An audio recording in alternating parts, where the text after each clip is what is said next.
Upgrading your phone is exciting, but transferring your phone number shouldn't be a headache. Here's how to seamlessly migrate your number to a new device with Mint Mobile. First, ensure your new phone is compatible with Mint Mobile. This usually involves using a SIM card and being unlocked from any previous carrier. Once you've got your new device ready, gather a few essentials. You'll need your Mint Mobile SIM card, your phone's IMEI number, which is usually found in your phone settings or on the box, and potentially your account PIN. Having these ready will speed up the process. Be sure to locate your account number.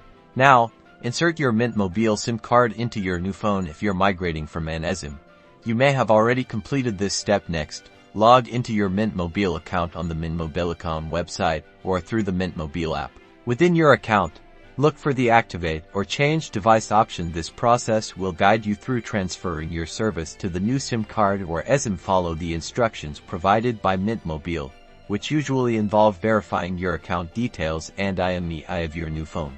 You then will select the option to transfer your number, ensuring it's linked to the correct phone. This is where your account details might come in handy. Mint Mobile will then walk you through the final steps. Once submitted, be patient. Activation generally takes a few minutes, but can sometimes take a little longer, up to 24 hours. During this time, avoid using your new phone until the transfer is complete. Once your new phone shows a signal and you can make and receive calls, send text messages, and access data, your number has been successfully transferred. You can even call your old phone number to confirm that is no longer receiving service. Congratulations! You're ready to use your new device with Mint Mobile.